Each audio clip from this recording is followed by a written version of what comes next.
Live from WRAL News Headquarters in Raleigh, your number one source for local news. WRAL News, coverage you can count on. Breaking news right now at 6 a.m. A downtown Raleigh store owner has been charged overnight with murder. That arrest coming nearly 2 weeks after a deadly stabbing at his store. And brand new this morning, the Storm Prediction Center has put us under a level 1 and 2 risk for severe storms. It will be a WRAL weather alert day, and I'll walk you through the new timeline for the storms. And the Carolina Hurricanes take care of business at PNC Arena in overtime. But that win comes with a price, the costly injury that will have them without a star player moving forward.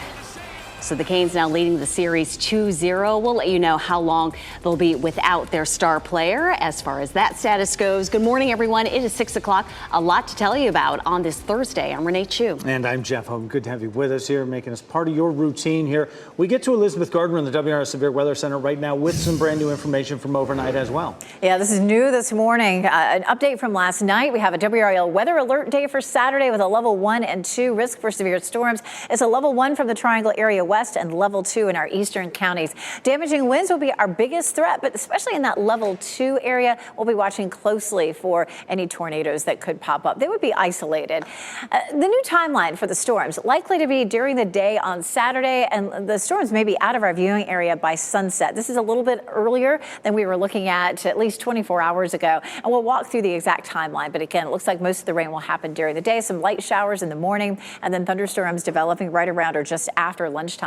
Today is going to be a warm one. Could be the warmest day that we've seen so far this season. And we do have a code orange ozone forecast. That means that children, elderly, or anyone with respiratory issues shouldn't overdo it in the middle of the afternoon. It's a beautiful start this morning. Look at this gorgeous sunrise. It's just beginning here in Durham. It is 59 degrees right now in the Triangle area. 54 in Rocky Mount, a cooler 48 in Roxborough. It's 57 in Fayetteville and 61 in Southern Pines. Going to be a warm day today. We'll climb into the 80s by lunchtime and stay in the 80s all the way until around 8 p.m. That 89 would be the warmest day so far this season. But one thing that we'll see is low humidity. So even though it'll feel hot, it'll feel more comfortable than it might otherwise. Brian? All right, 6:01 right now.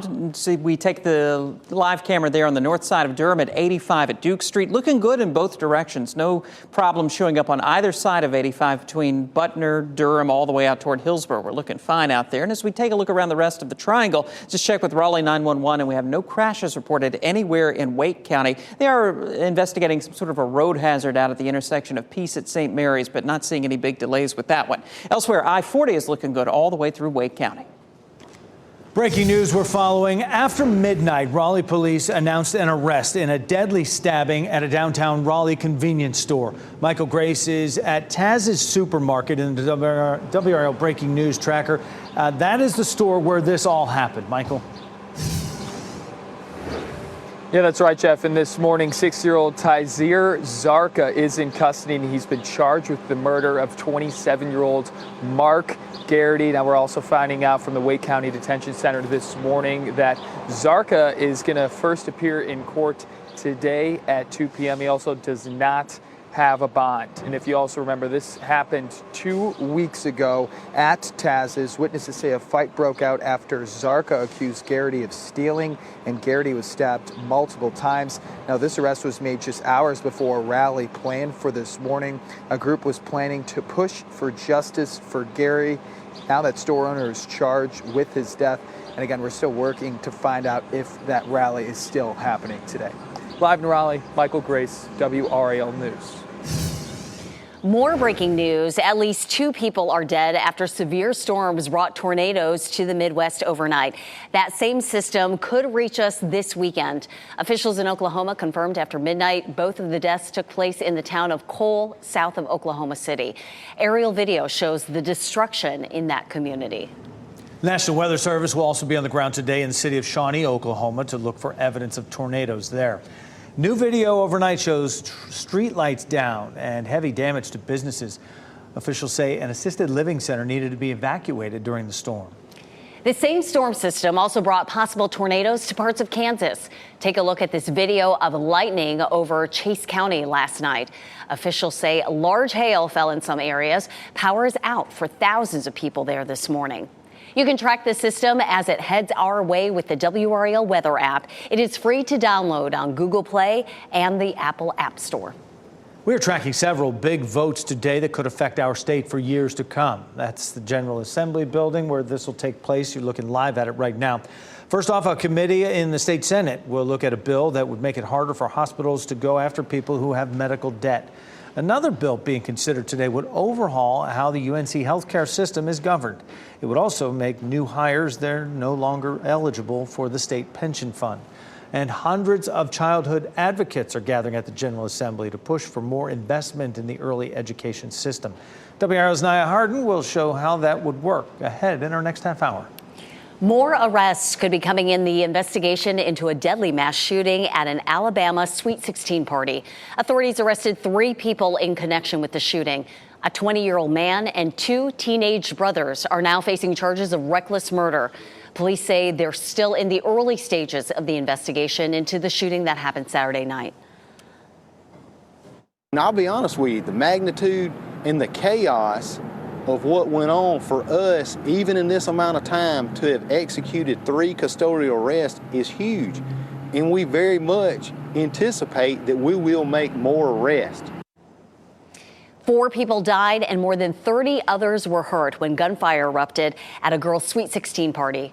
4 people remain in critical condition. Alec Baldwin will be back on the set of Rust today as filming resumes this week, 18 months after that deadly shooting on set. A spokesperson for the film's production company says filming will happen in Montana. The movie has been on pause since October 2021 when a prop gun Baldwin was holding fired and ended up killing cinematographer Helena Hutchins. Baldwin and the film's armorer were charged earlier this year with involuntary manslaughter. Both have pleaded not guilty. Carolina Hurricanes have jumped out to a 2-0 series lead over the New York Islanders in their opening round Stanley Cup playoff matchup. They will be moving forward, however, without their star forward, Teuvo Teravainen. He suffered a broken hand in the 3rd period of last night's game at PNC Arena. You see the moment it happened here as an Islander player's stick. He takes a crack at Teravainen right there on the wrist. Broke his hand there during that shot attempt. He's expected to have surgery on that hand today. The Canes will head to New York for Game 3 of the series after the dramatic overtime win in Game 2 late last night. Jesper Foss scored the game-winning goal just over 5 minutes into the extra period. Sent that PNC Arena crowd home happy. They were wild again. Hurricanes coach Rod Brindamore says the fans can expect to see this close, hard-checking game for the entire series. This is the playoffs. People keep thinking we're supposed to dominate the game. I don't understand this. They're a good team, and they had us on the ropes, and my guys came back and said enough, and they gave it back. So that's how it's going to go. Yeah, they were on the ropes. They were down 2 goals in the 3rd period. Game 3 of this series will be tomorrow night at 7 in New York. Coming up in less than 10 minutes, we'll have more from PNC Arena and last night's win. Making schools safer is top of mind today for the Cumberland County school system. School officials, teachers, and community leaders will come together for an important roundtable discussion. It's happening from 6 until 7:30 this evening at the Kiwanis Recreation Center. Coming up on 6:08 on your Thursday morning, considering ways to cut down on violent crime in Durham, how more input from federal investigators can help deter criminals. Tiger Woods is stepping away from the course again. Why golf analysts say we should expect another big comeback after his latest surgery. Elizabeth.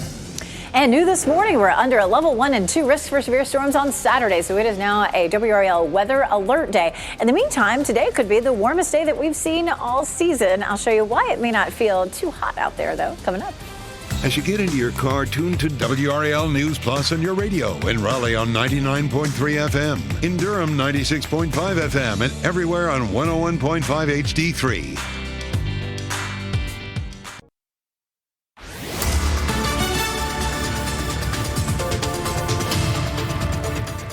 It is 6:11. Beautiful sunrise. Look at that glow there on the horizon there. Sanford looks absolutely beautiful. Our temperatures are in the 50s and 60s across the area right now. 61 in Southern Pines, but 55 in Lewisburg, 52 in Irwin, 54 in Rocky Mount and Wilson. So you might want a jacket as you're headed out the door, but it is going to be a hot afternoon. We climb into the upper 80s, and that's one of the reasons that we have a code orange ozone alert for this afternoon. Children, elderly, anyone who has respiratory issues shouldn't overdo it in the afternoon. But other than that, our humidity stays low. So even though our temperatures are going to be hot, it's not going to feel as bad as it would if it were like June or July. Our temperatures at the bus stop this morning are mostly in the low 60s. And of course, pretty toasty as the kids are getting off the bus this afternoon. Brian? Just about 6:12 now. We have weather and traffic every 10 minutes. Just check with our partners at Waze, and we're not seeing any crashes right now in Durham, Chapel Hill, or Hillsborough. And as we take a look at that live sensor data, we're looking good on all of those approaches into Durham. Out of Hillsborough right now on 85 northbound, no trouble all the way out toward the 147 interchange. And coming out of Raleigh on 40 westbound, it looks good from Wade Avenue all the way out to 885. Happening right now in the WRAL Live Center. One adult and two children are safe this morning after a house fire in Durham. This is a picture of firefighters on scene there. This is on Striding Ridge Court. This happened about 3 o'clock this morning. They say flames were coming from the roof of this home. 39 firefighters responded to this and had the fire under control in 15 minutes. Again, one adult and two children all out of the structure safely with no injuries. This home did sustain heavy smoke and fire damage. They say the American Red Cross is assisting the family there. The cause of that fire is under investigation. The 84-year-old white man accused of shooting a black teen who rang his doorbell says he is not guilty. Andrew Lester entered the plea Wednesday. He's facing felony assault criminal action charges in Missouri for shooting 16-year-old Ralph Yarl. Now, investigators say the boy was trying to pick up his siblings, but mistakenly showed up at the wrong address. Lester's defense team says he shot Yarl through the glass door without saying anything because he thought Yarl was breaking in. A substitute teacher and a high school student are both facing charges after a classroom fight this week. Rocky Mount police say the teacher, Vieira Steele, and the student are both charged with simple assault. The student is not being identified because of her age. Steele received a promise to appear in court. She's since been released. We have the full video from what happened in the classroom and the school district's response on WRAL.com. A former NC State football player is out on bond after being accused of opening fire at a Glenwood South apartment complex. This is video of the arrest you will only see on WRAL. You can see Akeem Jones walking toward police. An officer tases him and fires that taser at him, and Jones immediately falls to the ground. This happened at the Gramercy Apartments on West North Street Sunday. Police say Jones assaulted two people, and two of the shots hit occupied apartments. He was released yesterday after posting a $150,000 bond. Jones played football for NC State from 2012 to 2015. He now works as a program director for I-9 Youth Sports. This morning, we're taking a closer look at whether more federal prosecutions can help cut down on crime in Durham. A federal judge sentenced Romeo Pride to 9 years in prison this week. He's the convicted felon who brought a loaded gun to South Point Mall and shot another man on Black Friday 2 years ago. If the state prosecuted him, he would have only faced 2 years. Defense attorney Daniel Meyer says federal investigations can help deter crime. My clients and stuff, too, one of the first things they're asked, especially when it's a firearm by a felon charge, because the feds love that, is, are the feds looking at the case? A spokesperson for Emancipate NC says longer sentences are not the answer. Instead, the group says it would like to see a focus on the root cause of crime, such as addressing poverty. Tiger Woods is recovering from ankle surgery. The golf star shared an update yesterday on social media saying his surgery to correct post-traumatic arthritis was successful. Woods was forced to withdraw from the Masters earlier this month because of a foot injury. This morning on Today, NBC Sports' Jimmy Roberts says we shouldn't count out yet another Tiger comeback. Fans of golf will know that he's presently tied for the most PGA Tour wins of all time with Sam Snead. All he needs is one win to own that record all by himself. And I'd imagine that's got to be very meaningful for him. More of the discussion about Tiger's future and his legacy coming up on Today. That's at 7 o'clock right here on WRAL. A Raleigh designer got the opportunity of a lifetime when family members for Carolina Hurricanes players chose her to design custom jackets. You can see some of the wives of the Canes players sporting their playoff jackets outside PNC Arena last night. Jen Stone says it took her 30 days to hand paint 30 jackets by herself. She considers herself lucky to show the world who she is through fashion. Yeah, they happened to find me. They reached out and we just really connected and were able to come up with a design together quickly to get them done. I feel like I put a little love into it, and it was just so much fun. Stone hopes this opportunity allows her to work full-time as a fashion designer. Well, we have some big names to tell you about at the Merle Fest in just 7 days. Maren Morris, Avett Brothers will be performing on stage at the festival in Wilkes County. It's about an hour west of Greensboro. The event attracts about 80,000 people each year. Merle Fest is family friendly and kicks off next Thursday.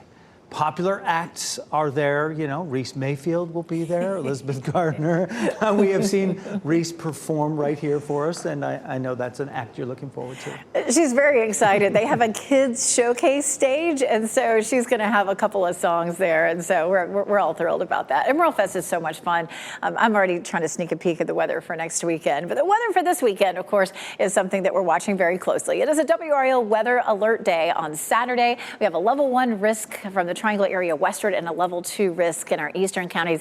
This is brand new this morning. Damaging wind will be the biggest threat, but in this level 2 area, we would be watching pretty closely for an isolated tornado. It doesn't look like that threat is very high, but anytime we have level 2, we'll be watching closely. The timeline for the storms on Saturday has moved up a little bit. It looks like we could even see a few light showers in the morning, and the best chances for storms would be starting around lunchtime all the way through maybe 7 or 8 p.m. A level 1 and 2 risk, again, damaging winds being our biggest threat. Let's take a look. This next system, again, the potential for some showers early. The nice thing about seeing a few showers on Saturday morning is sometimes that settles or stabilizes the atmosphere, and in turn, the storms are not as strong as they might have been if it was moving into a more unstable atmosphere, like if we had sunshine for much of the day. So damaging winds, some heavy rain, level 2 and level 1 risk across our area. Here's a look at the storm system right now. You can see the yellow boxes that are showing up there, or the orange, I guess I would say. That's where we have a severe thunderstorm watch.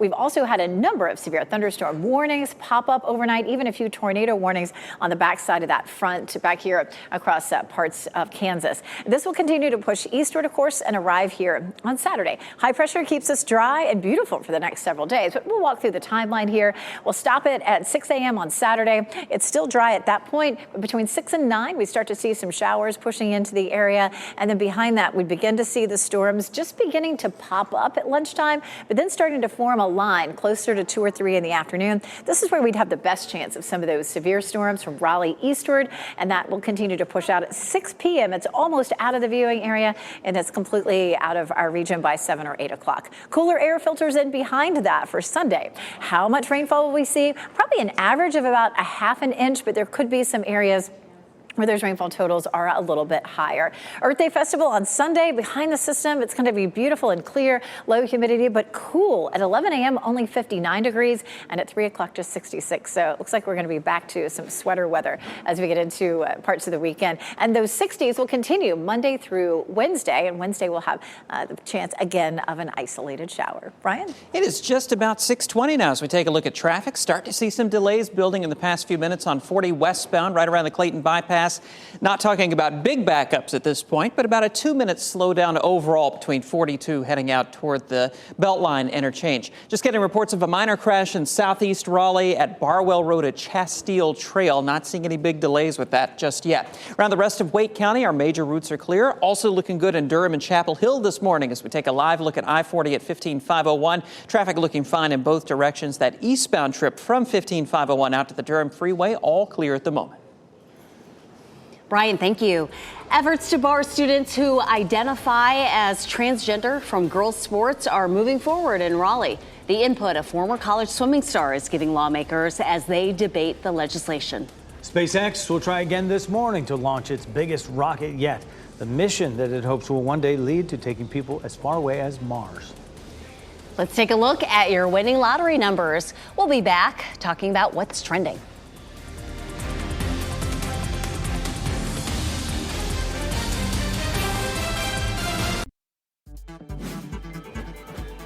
This What's Trending report, sponsored by Rug & Home. Twitter says it is moving forward with its plan to remove the verified status from people who don't pay for it. Uh-oh. Brian Schrader's here now with What's Trending. Yeah, those blue little check marks have always signified that a person or business is of public interest and authentic. Well, Twitter posted yesterday that it's going to start removing those little check marks today for anyone who does not subscribe to the premium Twitter Blue. I just checked and I still got my little blue check mark, but I can tell you I'm not paying $115 a year to keep that check mark. Yeah. That used to be the way where you could tell accounts were, authentic, the real deal, not the parody accounts. But now when people can just pay for it, there's big concerns with, what's legit and what's not. So people are jumping off Twitter because of that. Buying your verification. Yeah. Never. I'll pass on that. Yeah. People in remote parts of Australia and Indonesia got a special treat just a few hours ago. A rare total solar eclipse passed over that part of the world around midnight our time. But listen, get your calendar marked off for next April because we're going to have a solar eclipse right here in the United States of America. How about that? Lucky stiffs over there. This is, the moon obviously passing between Earth and the sun, but Australia was the best place to see this. The experts are saying 20,000 folks lined up on the coast there to take a look at this. Pretty neat. And then next year, our turn? Yes. All right, it's a date, y'all. Let's have it. Okay, we'll be Brian, here. Thanks. This weekend, thousands of people will take part in the Tar Heel 10-miler. The annual race showcases downtown Chapel Hill, campus area, nearby historic neighborhoods. WRAL is a proud partner of this event, bringing alumni from all over back to the Triangle. I'll be down there for the race, along with Joe Fisher, Ali Ingersoll, our WRL team. And it's not too late to join us. You can go to the Tar Heel 10-miler website for registration details. The DOT and State Wildlife Commission are working together to help animals get across highways safely. The departments are working to create more safe passage points for wildlife across busy roads. That includes underpasses, overpasses, and fencing along highways. They already have more than 24 of these types of passages across the state, including on I-40 and US 64. They're working to design 11 more in the effort to keep animals as well as drivers safe.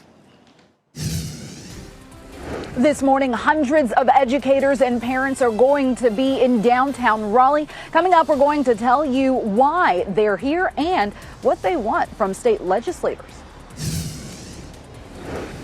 Plus, we'll tell you when a Raleigh store owner charged with murder will make his first appearance in court. And brand new this morning, we have a WRAL weather alert day for Saturday. The Storm Prediction Center has now put us under a level 1 and 2 risk for severe storms. I'll show you how much earlier the storms could arrive coming up.